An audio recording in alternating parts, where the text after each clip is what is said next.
Take a point M on the ellipse, the black ellipse, and consider two copies of the normal at M, rotated minus 45 and plus 45 degrees with respect to the normal.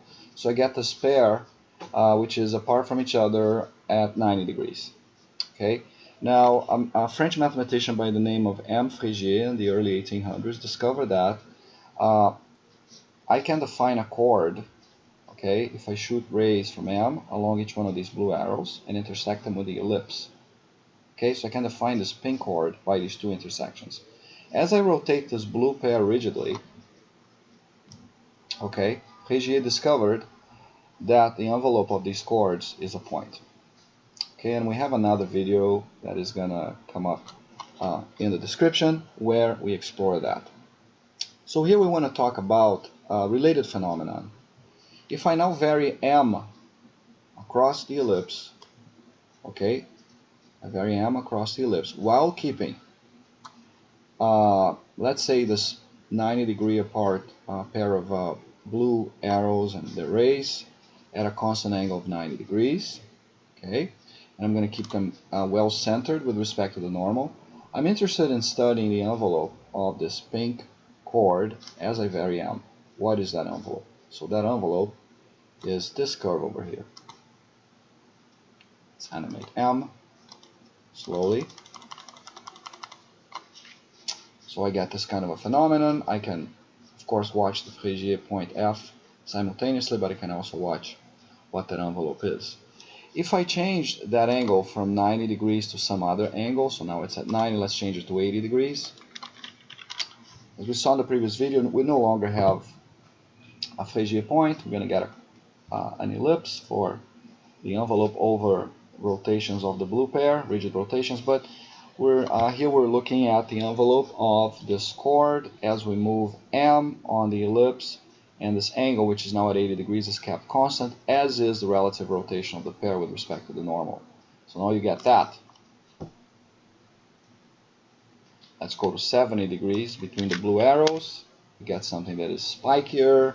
If we go to 75 degrees, we get this kind of a phenomena. 65 degrees. Let's go back to the other direction. So there's something between 70 and 65. Perhaps it's 68.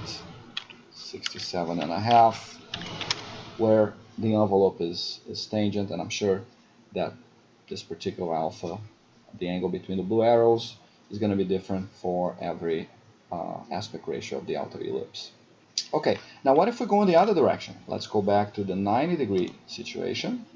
Okay, so now the angle between the blue arrows is 90 degrees. What if we go in the upper direction? Let's go to 100. We get something like that, 110. And then let's go to 115, 117, 118. And now you can see here that the self-intersection is annihilating.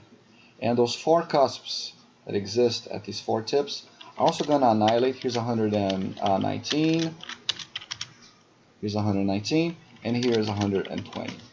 So for A over B equals 1.5, which is the case we're looking at, we get this sort of turning into a regular curve of this envelope at alpha equals 120 degrees. Of course, if we go to 130 degrees, the angle between the blue arrows now is greater than 120. We're just getting a family of regular curves. Let's go to 140 and then 150. So we get this family of non-elliptic regular curves. Okay, so back to 120. And then back to 90. Okay, so this is the first part. Now let's do something else now. I now want to choose a rigid rotation that will remain fixed of the two blue arrows with respect to the normal. Right now this rigid rotation is 0. Let's choose this rigid rotation to be, for example, 10 degrees. Okay, now look at what happened. The envelope twisted a little bit. Let's go to 20 degrees. So you can see that the blue arrows are still apart from each other by 90 degrees, but they've been rigidly rotated about M by a fixed amount 20, and as I vary M across the ellipse, I get this crooked envelope. Okay, I shouldn't be seeing this I guess I should be seeing the Frégier point because they're now at 90 degrees. So this is the true Frégier point of the family of rotated pairs, okay, about M. But I'm looking at a particular one right now, looking at a particular chord. Of course, I can make this beta be even greater.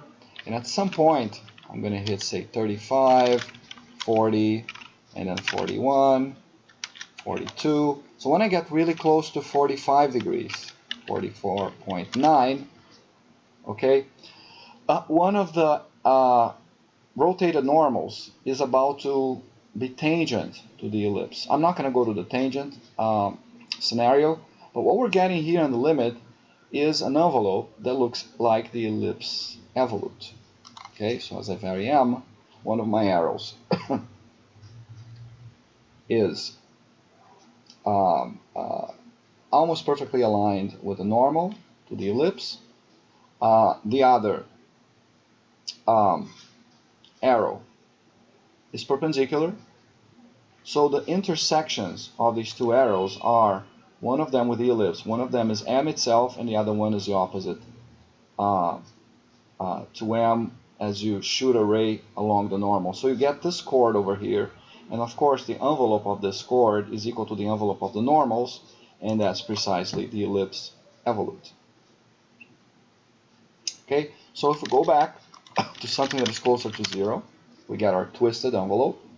Okay, and we go back to 0, we get this aligned envelope. Okay, now what happens to this twisted envelope? Let's go to that alpha equals to 120, which was our transition into a regular curve. We get this interesting seemingly stationarity of E when M is at particular locations. Let's go to the other side and we're going to see that. As M moves to the other side, E becomes nearly stationary over a range of M positions right here. So is this truly stationary, or is this just an approximately straight stationary phase of E? Then you start moving again. Okay. Now the interesting thing is the following. Now if I rotate this pair a small amount, for example 10 degrees, the envelope is twisted and it is no longer in the transition point to a regular curve. Okay, so if I rotate it 20 degrees, I'm even more twisted, and then let's go back to 10 degrees. Now, if I now change alpha, the angle between the blue arrows, to 130, okay, now I recover something that looks like it's in its transition moment to a stationary curve. Let's animate M to a regular curve.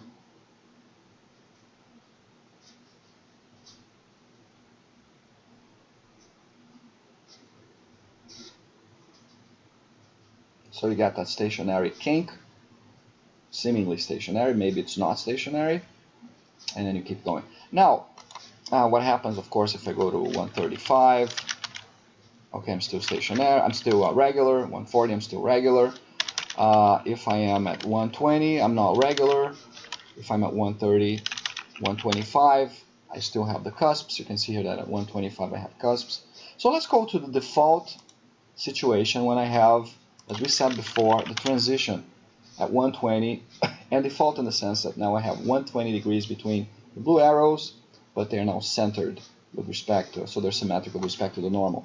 Now what if I change the aspect ratio? It's at 1.5 right now. Let's change the aspect ratio of the ellipse to say 1.7.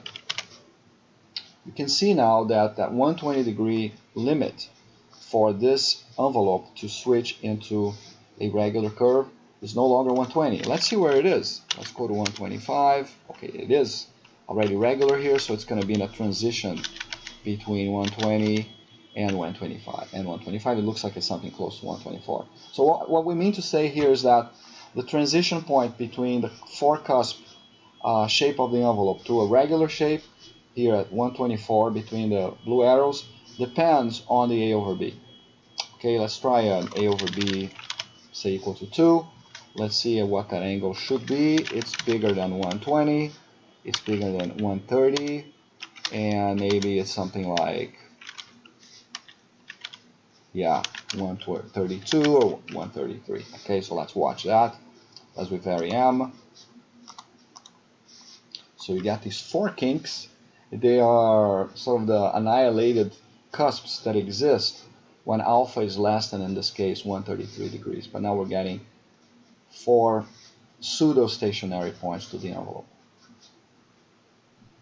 As we move M around, recapping that alpha, shown here as 133, is the angle between the blue arrows, and beta is a rigid rotation of the blue arrows with respect to the normal. So if I now make my beta equals 5 degrees, I move away from that regular curve, and now I have to find a new alpha, maybe 135, possible, maybe 140, which is going to turn that rotated envelope into a curve that is slightly twisted, but is in its transition from a curve with 4 cusps to a regular curve. So I hope the audio on this video is better. Oh yes, I have one more thing to show at the bottom. Here's a family of curves, of envelopes, chord envelopes that you get as you vary the angle alpha between the 2 blue arrows, when those arrows are symmetric with respect to the normal. Okay, so you get these families, this family of axis-aligned envelopes.